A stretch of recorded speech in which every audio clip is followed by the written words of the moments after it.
The Paul Fletcher International Circuit hosts the 2021 Kartmasters Grand Prix event. This race is the pre-final of the Iame Senior X30 class and will decide the starting grid for the grand final. As the Senior X30 head out onto the track, Harry Platten starts on pole position with Gus Lawrence alongside the number 5 PF International karting driver. Then it's the other PF International driver, Brad Pennell, with Louis Westover alongside Reggie Dewey. Keep an eye out on Reggie because he had a heat win. Mr. Excitement himself. He is indeed, with Thomas Fleming alongside. Then it's Sam Heading, Thomas Turner as well on row 4. Caleb Marshall and Caden McQueen on row number 5. Alessandro Serenetti and Matthew Higgins on row number 6. Cole Kilner and Derek Morgan on row 7 with Oliver Greetham and Archie Tillett on row 8. Lewis Gilbert and Lucas Ellingham on row 9. Well, Lucas Ellingham is not on row 9 because Lucas Ellingham is going very, very slowly at the moment. Carry on. Oh, well, there we go. Teddy Pritchard Williams on row 10 with Casper. I lost where I was. On row 10 with Darrell De Leon, who's out again in this race, as well as the senior Rotax with Matthew Hudson alongside Charlie Cole and Tyler Reed on row 12. Charlie Lamb, Oscar Joyce with Piers Pryor and Louis Johnson Cool on row 14. Matthew Hogarth and Oren England on row 15. Marcus Littlewood, Ben Watson, Jack Dex, Adam Fitzgerald and Paddy Walsh rounding out the grid on row 18. Well, through the smoke, into the tram lines, green flag out, away they go into turn 1 there. Good start from the front row there. Platten already in the lead and holding on to that one. Gus Lawrence tucking into second place as well as they all go three wide there up the hill. The 1-2-6 in the background, I think. Oh, there's a spin on the inside, the banking. Somebody has rotated unnecessarily and is back up and running, pointing the same way, but down towards the first hairpin, Anthony. It's all the leaders through cleanly. Yep, Concertina effect kicking in as they break down that straight. Then they come into hairpin 2. Again, the Concertina effect kicks in, but everyone round. Some bit slightly wide, but good start from this entire field. Through the Fullerton S's they go. That's the 55 on your screen. Teddy Pritchard Williams just getting through on the inside. The number 10 as well. Premium karting driver by the looks of it. That's Tyler Reed. Is number 10. Yep. And so they found out in the complete lap number 1. Nose to tail. Great stuff. Out the final corner. You can see the curbs there. You can see the drivers. And it's Lawrence who leads Platten through the banking on lap number 2. I'm looking down 35 karts. I think I can see now number 48, Derek Morgan, privateer driver, no longer on a Gillard chassis, he's on an MS. And of course, there's a bit of a debate going on the live chat about the Gillard chassis name. The name Gillard may continue, but it won't be produced by Tim Gillard from his British karting factory. It will be absorbed into another brand and just given the name because the Gillard name is one of the most famous in all of karting, and it'd be a shame to see it disappear completely, even though the future Gillards could be just a resprayed OTK product or Birrell product. So can't quite, we're having a discussion on the live chat about what it could be. Let's leave them to it. Carry on. Let's discuss the racing, shall we? Because across the line, Platten still leading from Lawrence as they go past. Then it's Pennell, Westover, Fleming up into 5th place now. Reggie Dewey in 6th place. Caden McQueen up 3 spots as well. Oh, there's a move. Oh. Sorry, that was a move coming off the bridge there. That is Gus Lawrence. I know the second of the PF International karts there getting pushed. Bradley Pennell getting pushed really wide by a Dan Holland kart. I couldn't quite see the identity of the attacker, but certainly Pennell losing a little bit of ground there. There's number 21 of Archie Tillett. And there's the PFI kart, Paul Fletcher's own team, based here at the circuit. Gus Lawrence leading the way. Yes, indeed. McQueen down the inside, the 22 of Brad Pennell, who's dropped quite a few positions, I will say. There, the number 4, Thomas Fleming, just behind as well as they exit out of the final corner there. The 2-3-2 now into P3. Westover, Fleming up into 4th. Reggie Dewey now back to 5th. Caden McQueen up 4 positions, now into 6th place. That's the field slot through. Was that someone going slow? That was someone going, yes, less than at full racing clip. I believe that's Mr. Piers Pryor from Red Waft, the very distinctive pink helmet. And showing a lack of waft in that clip there. Now, why would Mr. Pryor be potentially, this is last weekend in karting? We had a chat with with him, but it might not be his last weekend, but he said it's definitely going to be his last proper competitive version of it. What on earth is that? I can only imagine why. I can only imagine. He needs to go out there and give a bit of the Jerry Maguire. Show me the money! Into Bobby Game corner. The number 22, Bradley Pennell, trying to recover from that earlier excursion. And he's got the number 57 of Sam Heading, a convert over to Strawberry Racing recently, chasing him. Anthony Jordan's taking a breath of fresh air. Might have brought some of the lack of fresh air back in with him. Lawrence Platten, Westover in third. Then Reggie Dewey, fastest lap for Mr. Excitement, 57.890. Here he comes. Now, we talked about parents that are vocally supportive of their driver. I would put Belinda in a bellowing contest with just about anyone. If there was an Olympic Games for bellowing support, then gold medal would be going to Belinda Dewey. Ray! There we are. Well, what's the spec with? She's here. She's here. On the sidelines. I suspect we'll probably hear her from here in the commentary boxes. Even over your bellowing out. Great family. One of karting's traditional independents, the privateers. You know, he's got a Tony Kart chassis, but you can see there's no sort of cream racing, so it's, you know, well, actually, is he on a privateer? That chassis almost blew beneath the bodywork. Again, independent driver, taking it to the big guns as we cross the bridge on lap number 6. Harry Platten leads Gus Lawrence. Then it's Reggie. Then it's Louis Westover. Then is the PF plate himself, Thomas Fleming. And then it is Thomas Turner passing Caden McQueen for 6th position, with Caleb Marshall in 8th. Sam Heading 9th, and Bradley Pennell rounding out your top 10. Yeah, good running all the way throughout this field here. Very close in the top with this group of 5 breaking away as they go through 6 minutes to go through the Mike Wilson complex. There is your race leader, Platten, back at the front. Back onto the start-finish line as well. Now, Platten yesterday, very good day. Second, first. That's how his heats went. Very quick out there, so expect good things from Platten, but expect good things as well from the rest of the field as they go over the bridge now, back down the hill. Warning flag out for Orin England, the 72.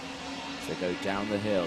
Here we go. Down the inside goes Lawrence. Gets that move done. That allows the rest of the field to close back in. Keep an eye on Dewey, because Dewey Don't take your eyes off him. Don't take your eyes off him. For those of you watching karting for the first time, you can see some drivers with single-digit numbers. That means that's where they finished in last year's British Championship in this class. So Gus Lawrence was 5th in last year's Senior X30 British Championship. Harry Platten 3rd in last year's British Championship. You cannot take a number from one class to another, so as long as you stay in the same class, you can use your national seeding for the next year.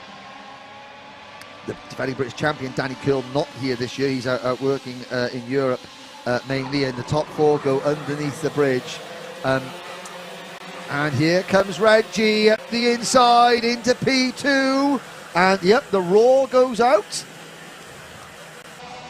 Down in the mechanics, well, in the grandstand there, and Reggie having a little nibble at the race leader. 4 3/4 minutes to go. Harry Platten looks over his shoulder, and the top 5 nose to tail through hairpin number 2, and they're about to be joined by Thomas Turner. You said, Anthony, that he was one to watch, and he's now got a grandstand seat for this battle up at the front. He has indeed, yeah, as well as Fleming's moved past Westover as well. He's up into P4 now as they go out of the complex through the final corner again across the line. Great shot there of just the force that goes through some of these karts over the curbs. Great shot that.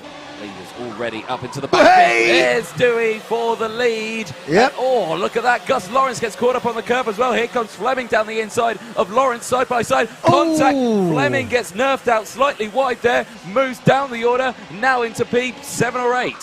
Okay, so, and again, I want to just remind everybody that even though there's some cheering, there's no favouritism up here in the commentary box.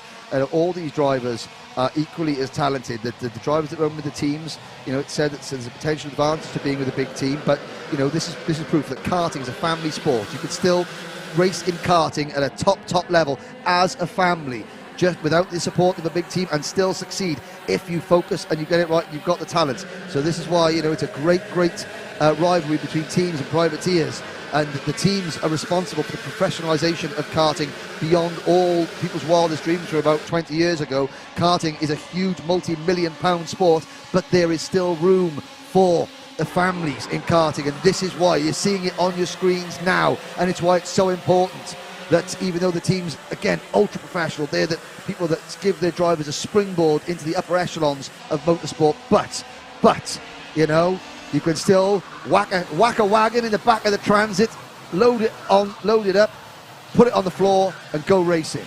Yeah, you can indeed. Less than 3 minutes to go now. Thomas Turner up into P3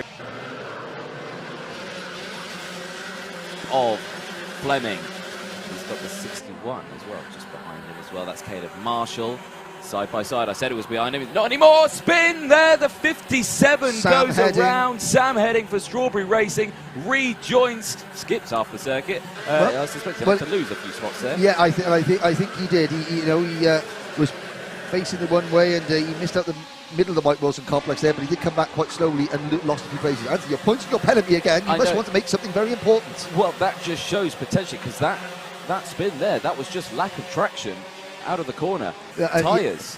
He went for a move and braked a bit late, and then it was lack of traction. Wow. It was the late application of the late and heavy application of the anchors did not work well for Sam Heading there. Here is the battle up at the front. Look at those 4 blue and luminous yellow Dan Holland racing karts now beginning to line up. You've got Louis Westover, Caleb Marshall, Thomas Fleming, and Matthew Higgins. Cole Kilner is coming into play here in the number 26 kart. Good to see Cole, the McBarrett Racing team, heading towards the sharp end. Cole Kilner had a fairly good weekend, qualified first as well with the second place finish in the second heat. Yeah, good to see Cole back. I got very, very, very drunk with Cole Kilner's dad one night. that was a good night. Here comes, focus on the racing. Here comes the battle for the lead. Harry Platten and Reggie Dewey over the bridge, down the hill towards the first hairpin on lap number 12 with 1 minute to go. Gus Lawrence, so fastest lap of the race, 57.6. Keep an eye on Gus because it will be closing in. Thomas Turner still there in a P4 as well when Dewey goes for a move, and I suspect Dewey will go for a move. Fleming with a warning flag. So they come out of the section in towards the Fullerton S's. Still there, Platten in the lead. Not going for the lunge yet. He's waiting, he's biding his time. He's got Tony Kart bodywork on, and that's an Alonso chassis for Mr. Dewey. Now, you say, will he go for a move? It will go against every fibre in Reggie's being to sit behind the driver and not attack. Yeah. However, the stakes are this high. Will we see him? Will we see the move, or will he prefer to take second? I don't know. I mean, Reggie's an aggressive driver. That's why we call him Mr. Excitement. Sometimes it serves him well, sometimes not so well. Let's see. What have we got? They're building up, and Reggie saying, no, go. Yep. Oh, and round the outside, proper Slim Shady move there from Reggie Dewey. Didn't quite work. I don't think he wanted to make the move there. No, he didn't want to. But Harry Platten's going to think, no, I'm going to defend. I'm defending. And that move has brought Lawrence, it's brought Turner, and it has brought Westover right to the fore. Look at this battle now as they go through. It's still Platten leading from Dewey. Like you said there, Dewey really didn't want Platten to go defensive. He's not gone defensive again since then. Out of the final corner, it looks like we have our order pending scrutineering, but across the line it is. Last lap. I'm 1 lap ahead, I am. Dewey round the outside. Oh my word, round the outside of the banking. Reggie Dewey's going to take the lead. What a move! What a move! That is an international move there from Mr. Excitement. That's why we call him Mr. Excitement. Platten was defending and Reggie went later with this. I'm off. Yeah. And now he's got to defend. Here comes Louis Westover trying to do the same thing, but he's going to get squeezed by Turner. Fights back there. Now Dewey's got to defend into Final into the second hairpin, and here comes Platten back at him, but Reggie's going to make that Alonso kart with the Tony kart bodywork very, very wide indeed. Yes, he will into Bobby Game corner again. No defensive lunge there. Turner back down the inside of Westover. Moves back up into P4. But like we said, into the final couple of corners now.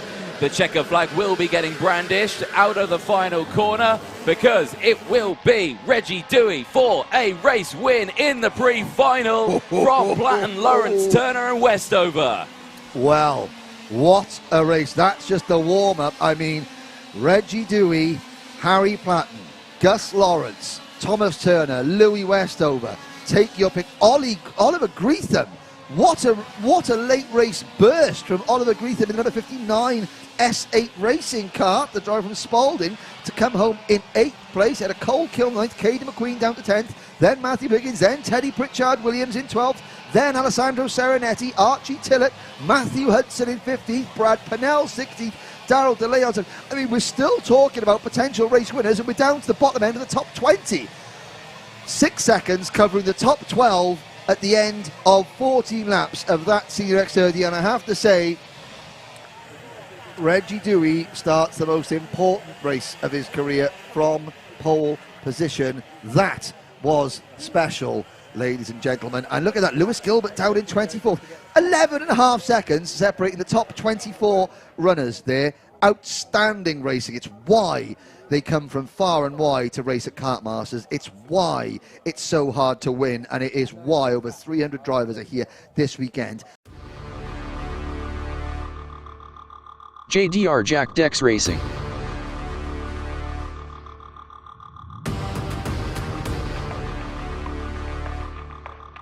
Chassis manufactured by MS Kart Racing Technology.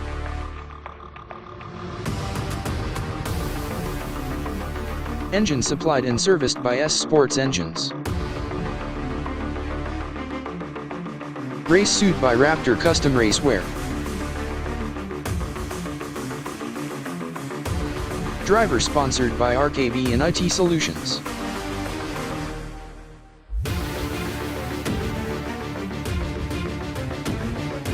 Lucas Ellingham Racing.